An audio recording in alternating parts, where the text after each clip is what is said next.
Hello दोस्तों, कैसे हैं? अच्छे हैं? मजा में हंसो। आज मैं आपके लिए बहुत ही अच्छी नीट की प्रिपरेशन के लिए स्ट्रेटजी और प्लानिंग लेके आया हूँ। नीट में देश भर की मेडिकल कॉलेज में जाने के लिए आपको नीट में 720 में से ज़्यादा 500 प्लस 600 प्लस मार्क्स स्कोर करना पड़ता है, राइट। उसके लिए आपको बायोलॉजी सब्जेक्ट में ज़्यादा से ज़्यादा कवर करना पड़ता है। तो how to score in biology, NEET biology, how to score 360 marks in NEET biology, कैसे हम नीट की प्रिपरेशन करें, बायोलॉजी को हम कैसे प्लानिंग करें कि जैसे ज़्यादा से ज़्यादा मार्क्स उसमें कवर करें। तो दोस्तों, क्या आप इस बात को समझते हैं कि कौन सी बात ज़्यादा ज़रूरी है, हार्ड वर्क या स्मार्ट वर्क? हार्ड वर्क जरूरी है, लेकिन उसमें थोड़ा प्लानिंग चाहिए। हार्ड वर्क के वजह कुछ भी नहीं मिलता, लेकिन गधे की जरा मेहनत करने से कुछ नहीं मिलेगा, थोड़ा प्लानिंग भी चाहिए। तो smart work is better than hard work. ज्यादा मेहनत करें, हार्ड वर्क कीजिए, लेकिन उसमें कुछ प्लानिंग भी होना चाहिए। तो नीट की प्रिपरेशन के लिए आपको भी प्लानिंग होना चाहिए। तो बायोलॉजी में 360 मार्क्स कवर करने के लिए मैं आपके लिए लाया हूँ प्लानिंग, जिसकी वजह से आपको बायोलॉजी में 300 प्लस स्कोर करने में इजी रहेगा। तो दोस्तों, बायोलॉजी है वो स्कोरिंग सब्जेक्ट है नीट के लिए और 50% वेटेज रखता है। तो ये बहुत ज़रूरी है कि आप उस पर कॉन्सेंट्रेट करें ज़्यादा से ज़्यादा स्कोर करने के लिए। तो दोस्तों, इनमें 10 यूनिट दिए गए, 11 और 12 के लिए बायोलॉजी में 10 यूनिट है। और कौन से यूनिट में ज़्यादा से ज़्यादा क्वेश्चंस आते हैं, इसका आप एनालिसिस किया है मैंने, और वो मैं आपके सामने रख रहा हूँ।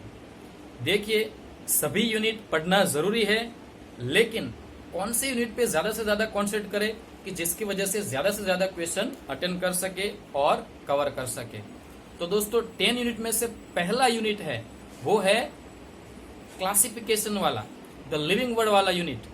जो क्लासिफिकेशन वाले चैप्टर है, तो उसमें से तकरीबन 10 या 12 क्वेश्चंस आते हैं।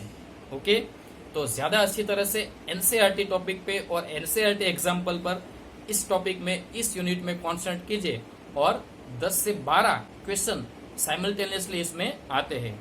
ये जो एनालिसिस है, पिछले कुछ साल में नीट में पूछे गए यूनिट वाइज क्वेश्चन जो पूछे गए, उसकी आधार पे मैं आपके सामने रख रहा हूँ। तो पहला यूनिट है जिसमें 10 से 12 क्वेश्चन आते हैं। उसके बाद है यूनिट 3 यानी सेल यूनिट, सेल बायोलॉजी। तो उसमें भी तकरीबन 7 या 8 क्वेश्चन आते रहते हैं। तो वो भी बहुत इजी और इम्पोर्टेंट टॉपिक्स हैं। उसके बाद बात करें सबसे important unit, unit 5, human anatomy and physiology वाला यूनिट। दोस्तों, ये यूनिट बायोलॉजी में सबसे ज़्यादा इम्पोर्टेंस है और सबसे ज़्यादा क्वेश्चंस भी इसमें से आते हैं। हर साल 15 से 16 क्वेश्चन इस यूनिट में से आते हैं, जो सभी स्टूडेंट को बहुत अच्छा भी लगता है यूनिट, और खास प्रिपेयर करना चाहिए यूनिट 5 ह्यूमन फिजियोलॉजी, जिसमें ज़्यादा से ज़्यादा क्वेश्चंस आते हैं। उसके बाद हम बात करेंगे यूनिट 6 रिप्रोडक्शन यूनिट 12th का। ये भी बहुत इंपॉर्टेंट है। उसमें भी अगर हम एनालिसिस देखें तो 10 से 14 क्वेश्चन हर बार नीट में आते हैं। तो रिप्रोडक्शन वाला यूनिट वैसे भी बहुत इंटरेस्टिंग रहता है और स्कोरिंग में भी अच्छा है। उसके बाद यूनिट 7 जो जेनेटिक्स है, जो आप सबको मालूम है कि उसमें से भी ज़्यादा से ज़्यादा क्वेश्चन आते हैं। हर साल यूनिट 7 में से 12 से 15 क्वेश्चन आते हैं जेनेटिक्स वाला यूनिट। और लास्ट में है यूनिट 10, जो ज़्यादा से ज़्यादा बच्चे इस यूनिट में अच्छी तरह से कॉन्सेंट्रेट नहीं करते हैं, क्योंकि इकोलॉजी है, बहुत क्वेश्चन नहीं आएंगे ऐसा ही सोचते हैं, लेकिन ऐसा नहीं है। अब पिछले कुछ सालों का एनालिसिस देखें तो इकोलॉजी वाले 10th यूनिट में से भी एवरेज 10 से 12 क्वेश्चन पूछे गए हैं।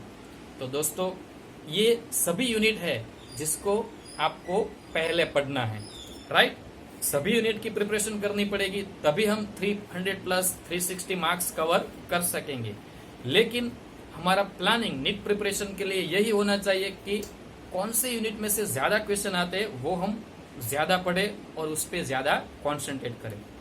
तो दोस्तों, ये कुछ एनालिसिस है पिछले कुछ सालों के नीट के क्वेश्चन में जो मैं आपके सामने लाया हूँ दोस्तों। तो अगर आप पूरा टोटल कीजिए तो टोटल 6 यूनिट है। Unit 1, unit 3, unit 5, 6, 7 and unit 10। Total 6 unit, total 6 unit.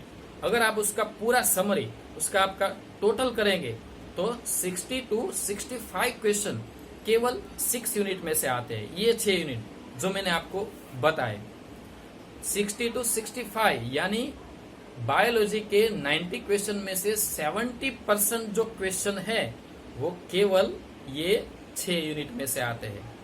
तो इसे आप बहुत ही ध्यान से, बहुत ही कंसंट्रेशन से और पूरे प्लानिंग से आपको ये पढ़ना है। ओके, तो ज्यादातर बच्चे ये मालूम ही नहीं होता कि क्या पढ़े, कहाँ से स्टार्ट कीजिए। तो इसीलिए मैं आपके लिए ये लाया हूँ।